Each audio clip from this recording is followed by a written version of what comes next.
Hello, everyone, and welcome back to another episode of Pivotal Change. I'm very excited tonight because we are going to have the opportunity to continue a conversation we've had going with Ryan Herpin. He is a leadership expert and he helps people all over the country streamline operations, come up with strategies for success, and just develop themselves as leaders overall. One of the things that we want to do is we want to carry this conversation and have it jump into a little bit more of that executive higher level of team building. So I am your host, Ryan Conn from CS Business Consulting and Shelton Associate CPA, to introduce and welcome you, Ryan, back onto the show. It's a pleasure to be here. Thank you for having me. Always the pleasure is mine because of the wisdom and experience that you bring. And so kind of as I was leading into here, I want to ask a little bit more about this executive level, higher level leadership and strategies. And I want to talk about maybe some unique strategies that you've used or recommend for executives to strengthen their teams, the dynamics and the communication, so that it's covering across a diverse style of leadership, but it always comes back to alignment on the key objectives and the mission. I always recommend establishing clear communication channels and regular alignment sessions where the team members openly discuss their goals and challenges. Creating a shared language for objectives and fostering a culture where diverse perspectives are encouraged. That can really help bridge leadership styles and ultimately enhance the alignment and unity of the team. Okay, I like that communication and that diverse perspectives. This is something that I've personally dealt with and struggled with in some of the accounting world is that CPAs only want to hire CPAs and EAs. And then everybody is in this tunnel vision of how things ought to be done and the highly analytical processes. And it's not until they really start to hire people, maybe from the teaching or nursing profession, or maybe they just had a different industry with some bookkeeping experience, and then they develop them into the accountant, that they really broaden the horizons and make some serious bandwidth. So how do you recommend maybe people actively pursue getting more diverse perspectives, or at least including them? I would say ultimately you kind of actually touched base on this a little bit. It's not about having the same cookie cutter inside the box thinkers. Like with my mentor and leaders that I've worked with previously, as I've really developed my experience and skills, they encouraged outside of the box thinkers, people that thought differently, looked at things differently. And it's almost like what Jim Rohn says: I don't care what you believe in, as long as you believe it with vigor. Right? Mm. It's okay if you disagree with me. Disagree with me passionately. Right?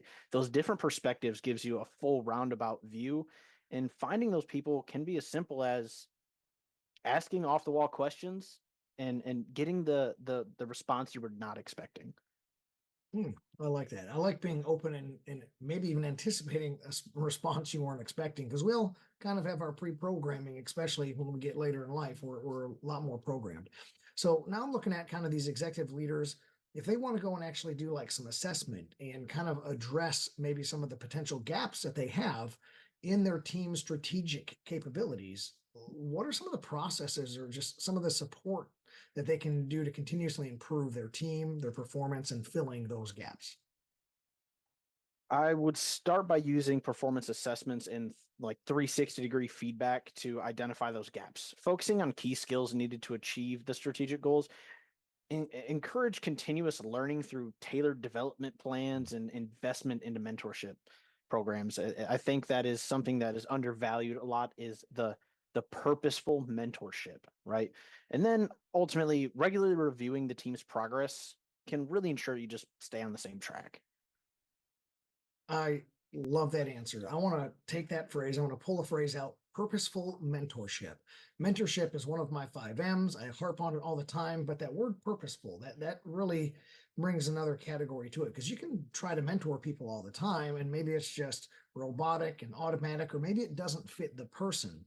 And that immediately made me think of a metaphor. I always compare a lot of my conversations and examples to sports and stuff like that. I've been a football coach in the past, a mountain bike coach. I'm currently a wrestling coach.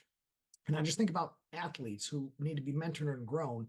Well, let's say you got a football player who has really powerful, strong legs and they can power through, but they're not good at catching. And so you might need them to carry the ball, but you might need them to catch it too. Well, that person needs help from a skills coach that can teach on catching. Well, another kid may have great hands, but be a little weak. They need a strength coach to come build their muscle so they can power through the line a little bit more. If we take that into our purposeful mentorship, like you just said, we don't just have a one solution fix all people. That goes to the prior question we just had about, you know, looking for diverse perspectives and diverse methodology in our mentorship. I love that. Thank you for bringing that up. So let's let's go back into, you know, filling those potential gaps, looking for the purposeful mentorship opportunities.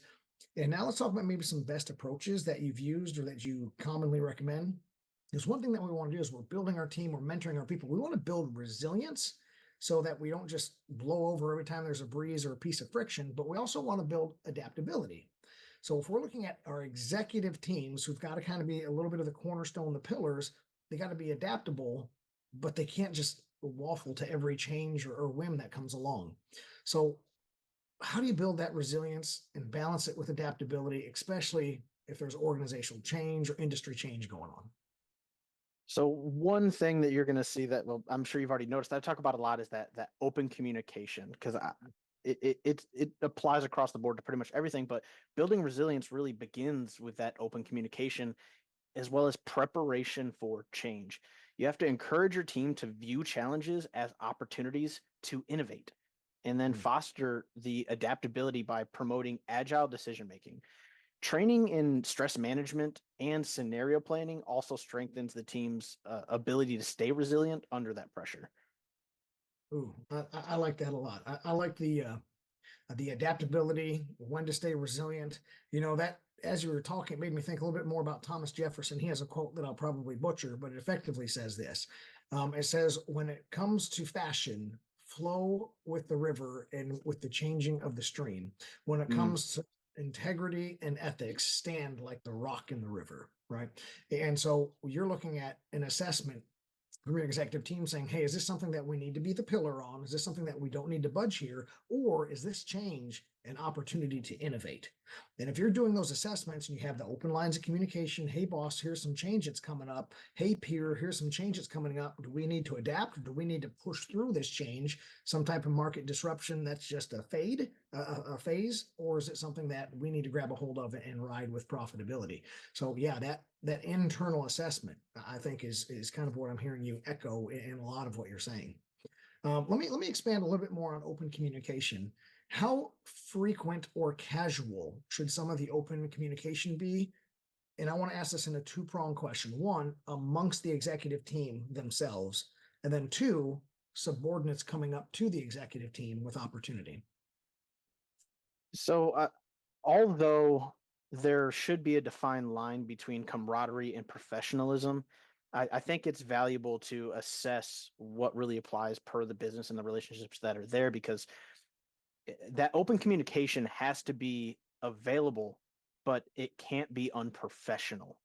So you have to be able to openly communicate about changes that you see, opportunities that lie in the business, and goals and plans within the business, but don't let the open communication become too much of a free for all with camaraderie, because that can help diminish the importance of people's roles and ultimately their authority to say, "Hey, we got to do this."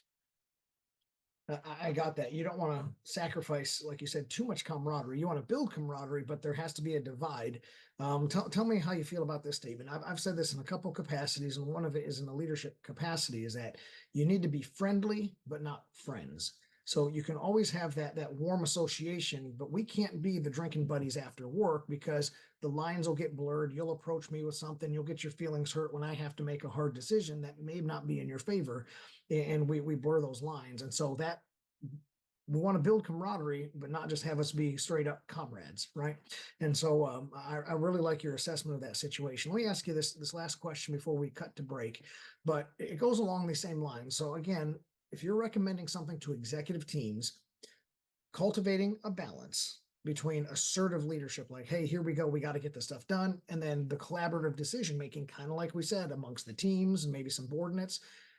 Promoting a culture of innovation is huge. You've been talking about that, but trust is essential as well.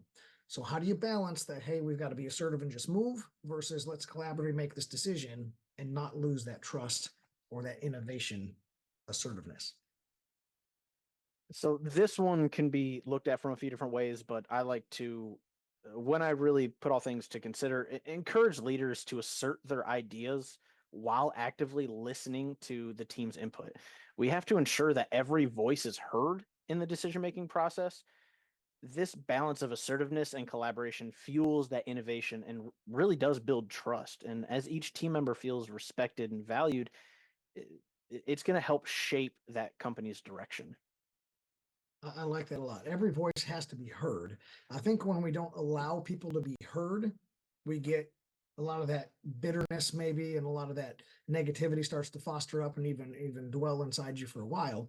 But if you can just be heard, even if it's not taken and run with completely, because it may not be the best idea, the fact that, Ryan, you've emphasized letting them be heard probably will dispel a lot of that friction and negativity along the way. I like that a lot. And then if you know that you have the opportunity to be heard when it is time to quote unquote slap the table and make that assertive, that agile decision making, people are more likely to go along with it, it sounds like.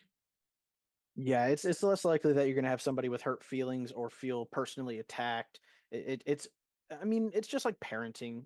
You gotta make sure your kids feel heard, that you want them to be able to voice their opinion and their emotions, but at the same time, you got to make sure you're still leading them and addressing the issues as they come. I like it. So leadership will rule the day. And that's a great place for us to hit a pause real quick. We're going to cut to commercial break, but we'll be back with more Ryan and more pivotal change right after this.